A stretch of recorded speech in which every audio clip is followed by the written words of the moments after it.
फूलों की घाटी इस धरती का स्वर्ग।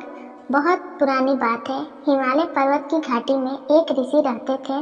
वो गोरे चिट्टे थे, उनकी श्वेत धवल दाढ़ी था और कंदमूल फल खाते थे। अपना अधिक समय वह तपस्या में व्यतीत करते थे। कभी कभी बर्फ से ढके पहाड़ों के बीच अकेले वह उदास हो जाते। उदासी तोड़ने के लिए अक्सर वह जोर जोर से बोलने लगते। उन्हीं की आवाज ऊंचे पर्वतों से टकराकर लौट आती। दूर दूर तक नजर दौड़ाकर वह कुछ खोजने लगते।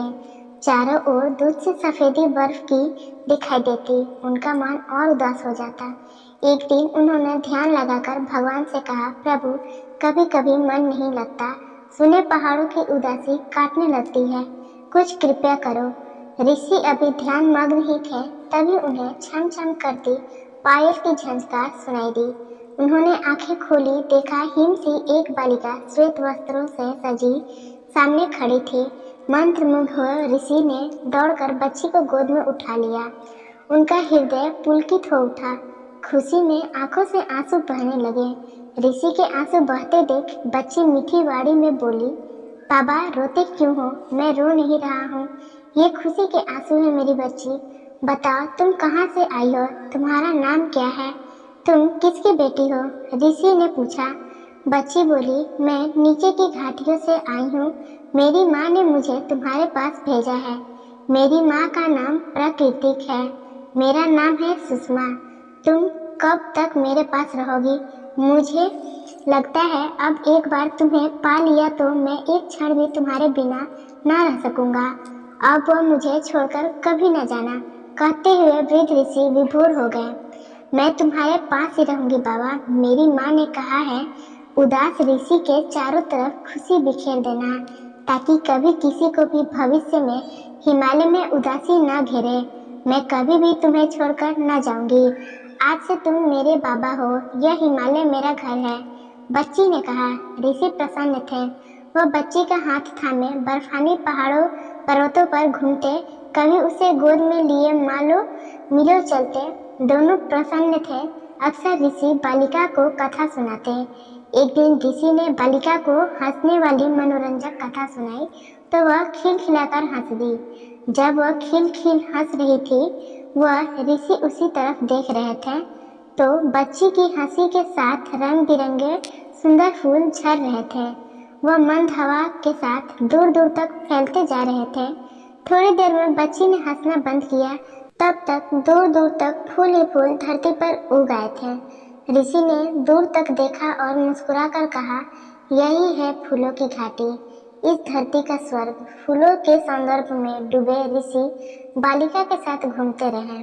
एक दिन उनकी उंगली पकड़ के बालिका ठुमक ठुमक कर चल रही थी। तभी एकाएक उसका पैर फिसला और उसे चोट आ गई। कोमल तो वह थी ही, ऊ करके रोने लगी। बड़ी बड़ी आंखों से मोती से आंसू ढुलक कर धरती पर गिरने लगे। ऋषि ने उसे संभाल कर चोट को सहलाया।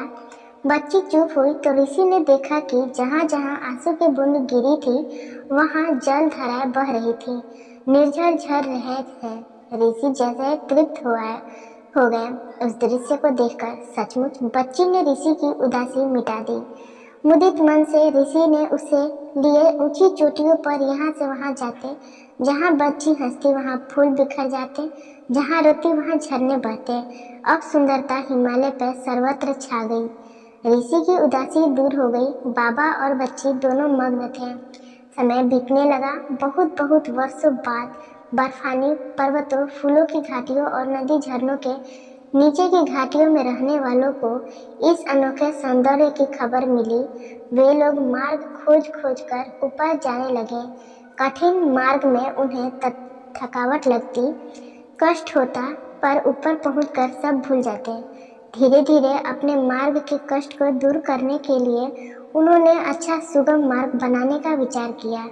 हरी भरी धरती पर लगे कुदाल चलाने लगे। कभी सह लेती धरती माँ, पर कभी गुस्से से गरज पड़ती और पहाड़ टूट जाते। हरियाली पर टूटा पहाड़ मनुष्य की निर्दयता की कहानी कहता। लोग आने लगे। ऋषि और बालिका ऊंची ऊंची चोटियों की ओर बढ़ने लगे। वे जहाँ जाते सूखे पर्वत सौंदर्य से भर जाते। इस तरह ऋषि ने सुषमा को साथ लगाकर हिमालय को स्वर्ग के समान बना दिया। आज ऋषि नहीं है, मगर हिमालय के झरनों, हरे मैदानों और फूलों की घाटी के रूप में सुषमा चारों ओर जैसे हंसती मुस्कुराती ऋषि की कहानी कहती दिख पड़ती। आशा करती हूँ कि ये कहानी आपको पसंद आई होगी। इस कहानी पर आपकी क्या राय है, हमें कमेंट करके ज़रूर बताइए।